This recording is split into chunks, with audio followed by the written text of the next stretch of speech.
Sur l'aspect des intellectuels, l'aspect des Africains, l'aspect de l'Europe. Qu'est-ce qu'on peut dire aujourd'hui sur l'identité africaine?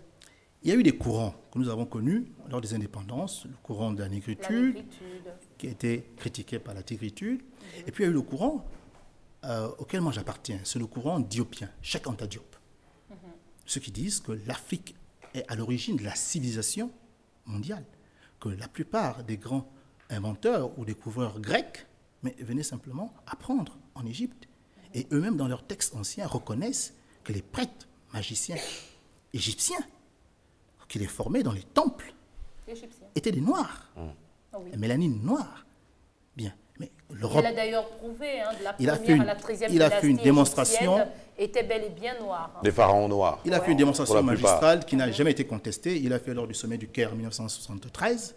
C'est une des plus grandes conférences qui a vraiment, j'allais dire, mis l'homme noir au firmament, parce que Cheikh Anta Diop a démontré ce que les Occidentaux ne peuvent pas démontrer. Il a démontré la parenté de la langue wolof avec le copte. Mais M. Ngomo, en quoi justement Alum Domingo, donc la bande dessinée, peut nous amener à retrouver toutes ces valeurs parce que finalement, aujourd'hui perdues? On comprend finalement le concurrent, en fait, c'est envers nous-mêmes, c'est en l'intérieur de la race noire elle-même que le problème se penche, parce que on aspire à autre chose, mais finalement on devrait nous combattre nous-mêmes, en fait, pour essayer d'aspirer vers cet idéal d'acculturation vers tout ce qui est africain. Et même on se souvient dans l'histoire, dans l'esclavage, il y avait des Noirs à la côte qui partaient de la côte noire. Il fallait les vendre lors du commerce triangulaire. En ce moment, on parle d'africanisation, d'africanisme, mais il y a des Africains encore qui sont hostiles et qu'il faudrait combattre. Effectivement, la démarche est celle-là, nous ne nous posons pas. Nous ne nous posons pas en adversaire des Occidentaux. Les Occidentaux sont nos frères. Oui. Et ce sont eux, en réalité, qui ont, je pense, commis une erreur lorsqu'ils se sont sentis supérieurs et qu'ils ont voulu asservir, les autres, sans tenir compte de leur culture, sans les respecter. Nous disons aujourd'hui qu'ils ont fait une erreur et nous attendons, vous avez bien raison de le dire, un mea culpa. C'est la moindre des choses.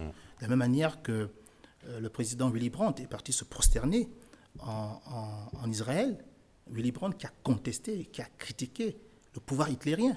Quand il est devenu chancelier allemand, il est parti se prosterner sur la terre d'Israël pour demander pardon au peuple juif. Il demandait pardon au nom d'Allemagne qu'il représentait, alors que lui-même avait combattu Hitler. Nous attendons ce mea culpa franc. Mais vous ne l'aurez jamais. Non, mais est-ce que la France n'a pas déjà fait le pas avec la reconnaissance de l'esclavage comme un crime contre l'humanité? Nous attendons le second pas, c'est-à-dire qu'elles disent pardon de ce que j'ai eu à faire. Je reconnais que c'est un crime, pardon de ce que j'ai eu à faire, et je m'inscris dans un dédommagement. Ce n'est pas un combat de maintenant, nous sommes encore faibles. Mais nous posons les jalons d'une démarche un jour que nous pouvons réaliser si nous avons une renaissance africaine. L'Occident demande tellement pardon au peuple juif qu'aujourd'hui on a une situation difficile au Moyen-Orient. Voilà, Israël, on va tout faire pour imposer ce pays-là. Et dans quelques siècles, on va devoir demander pardon au peuple palestinien. Et ça va continuer comme ça. Pour revenir à l'Africain, je disais que, première chose, il faut d'abord faire le constat, l'accepter, ne pas se mentir à soi-même, ensuite sortir de ce complexe, se décomplexer. La deuxième démarche est celle, après s'être décomplexé, c'est un travail important, c'est de rechercher les valeurs africaines sur lesquelles nous pouvons nous positionner désormais. D'accord, je reviens quand même sur moi, parce qu'on n'a pas tout le temps, M. Privat, sur la bande dessinée en elle-même. Comment elle peut nous permettre à nous de repartir dans ces valeurs? Mais justement, j'en étais à ce point quand vous m'avez interrompu. Je disais que dans la bande dessinée Alum Domingo, mais nous présentons les valeurs africaines. Nous présentons les valeurs fondamentales africaines. Il faut préciser que, à mon entendement, il y a des valeurs contextuelles africaines, donc des valeurs qui renvoient à un contexte africain. Lorsque ce contexte africain est changé, ces valeurs doivent être dépassées, c'est évident. Vouloir maintenir des valeurs africaines contextuelles dans un environnement différent, c'est faire preuve d'archaïsme et de passéisme. Ce n'est pas ça. Mais il y a des valeurs qui sont fondamentales. Et ce sont celles-là qui nous intéressent. Ce sont celles-là sur lesquelles nous allons bâtir l'Afrique de demain à travers une personnalité régénérée. Très bien. Et nous pensons que la solidarité, d'accord, le rapport que l'homme entretient avec l'autre, son frère, le rapport que l'on entretient avec la nature, avec le cosmos, ce rapport-là est important. Il n'est pas forcément identique à celui de l'Amérindien ou à celui du Chinois ou du Français. Donc nous devons faire ce travail d'appropriation de nos valeurs anciennes, du patrimoine antique qui a été enfui.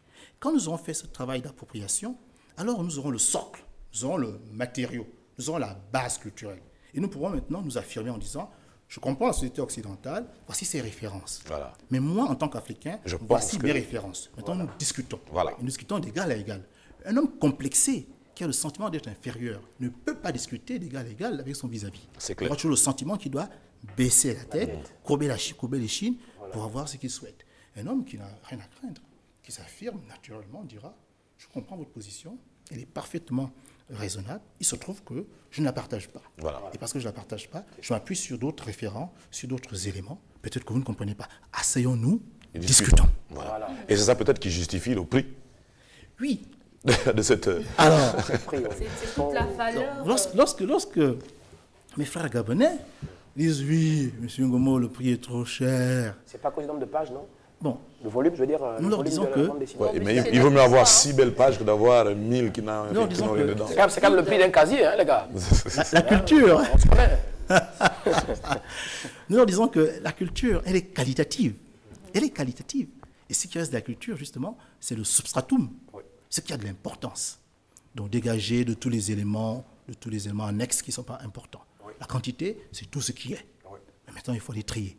Nous avons voulu d'abord remettre à l'ordre du jour la qualité de la culture africaine. Donc, 12 pages sont faciles à assimiler. D'accord? Qu'une thèse de doctorat qui parlerait de ces questions, je vous recommande d'aller lire, par exemple, l'encyclopédie d'une vête d'Ego Biogo. C'est une belle œuvre. Mais il faut être costaud, hein? C'est pas intellectuel pour suivre. Oui. Bon, là, ils auront pour Il faut avoir le temps argent. aussi. Là, nous voulons la dose homéopathique.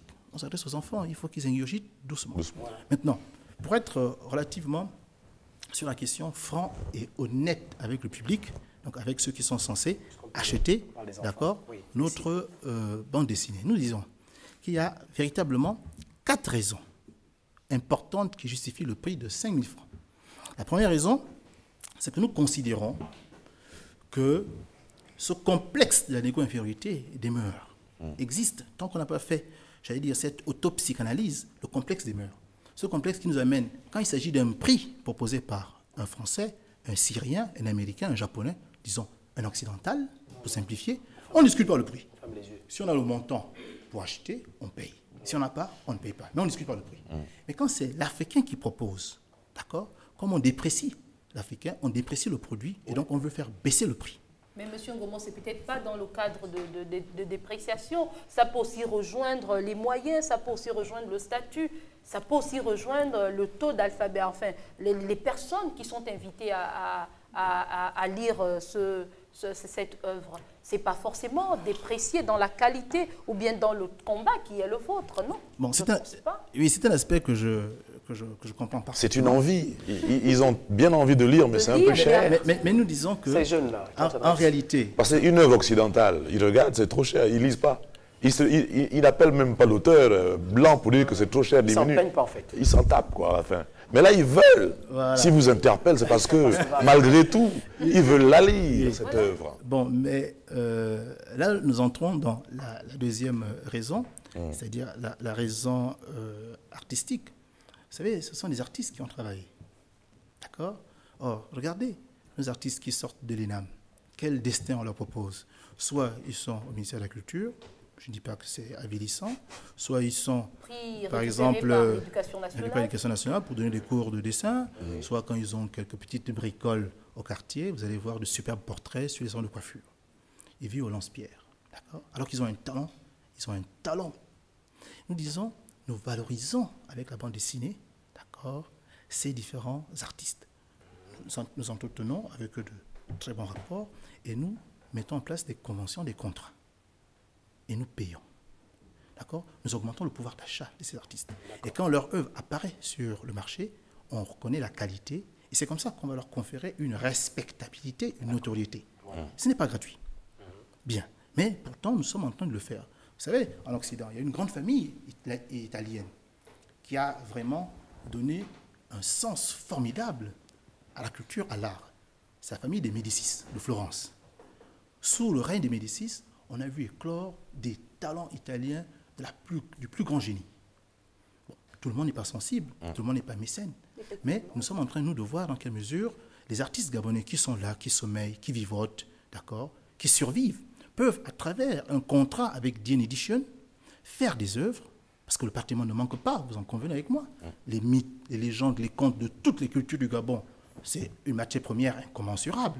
Donc, la matière première ne nous manque pas. Les artistes sont là, les moyens de production, ils sont là. Il suffit simplement d'appeler des scénaristes, d'appeler des dessinateurs, des encreurs, d'appeler des infographes, et vous avez ce produit.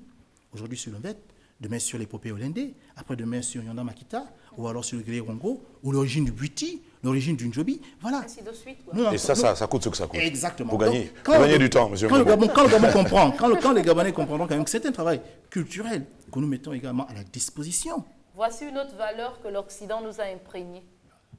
Lier le talent à l'aspect exorbitant du prix.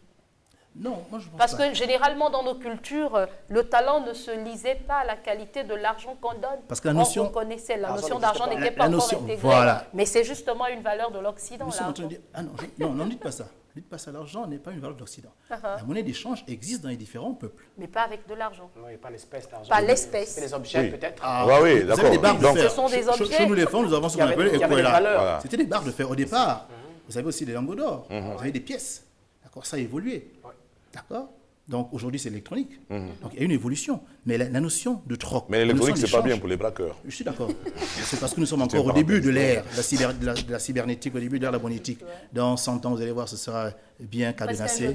Voilà. Mais j'aimerais finir sur le Rapidement, monsieur, DNAP. parce qu'il y a des gens qui réagissent au téléphone Oui, je et qui comprends. posent des questions, qui peuvent relancer encore des débats politiques. Absolument. Ils nous parlent de japonais. Est-ce que les japonais, les chinois n'ont pas subi de chocs, des chocs de l'Occident?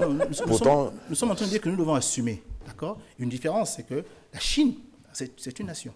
A su se relever. Le Japon, c'est une nation. En fait, ils se sont relevés à temps pour gagner du temps. Le Mais Japon, attention, c'est quand même plus de 9 le Japon en 1945 perd la Deuxième Guerre mondiale et le général Douglas MacArthur prend le contrôle du pays. Il instaure la démocratie et les Américains, parce qu'ils veulent mettre un paravent au communisme chinois, mettent les moyens pour que le Japon devienne une grande puissance économique. D'accord. Bon, nous n'avons pas eu en Afrique ce plan Marshall. Pas du tout. Donc, certains ont disposé d'un soutien des puissances occidentales qui s'inscrivaient dans une logique de pouvoir géostratégique.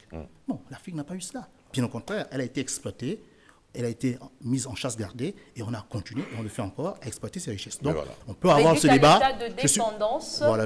Mais dire aussi qu'on appelle ça comment votre œuvre, on peut se la procurer où? En dehors du prix qui est déjà 5 000, à quel endroit on peut avoir à l'homme Parce qu'il y en a qui réagissent là, ils demandent, en fait, c'est intéressant ce que vous dites, et ils sont même prêts à vous aider, on ne sait pas comment, mais est-ce que ne se résumerait pas simplement à acheter cette bande dessinée, par exemple? Ah ben oui, on nous dit, parlez-nous de la BD, s'il vous plaît. Nous, on bosse à 15 heures. Mais justement, c'est cette démarche-là. C'est un jeu de culture aussi, il faut comprendre. Hein. Oui, mais j'ai dit au départ que je suis venu, on ne fait pas la BD pour s'amuser. J'ai voulu démontrer le fondement intellectuel et politique de notre démarche. Donc j'aimerais quand même que le public comprenne qu'au-delà de l'élément distrayant, il y a cette démarche-là, intellectuelle. Vous l'avez largement fait quand même. Bien, j'ai largement fait, merci. Je trouve simplement dommage qu'ils ne réussissent pas sur cet aspect-là. En tout cas, monsieur Ngoufi, si vous restez avec nous, on va profiter peut-être de votre culture générale immense pour parler un peu de Michael Jackson qui vient de partir. On va recevoir là sur ce plateau un jeune qui s'appelle Michael Anissé.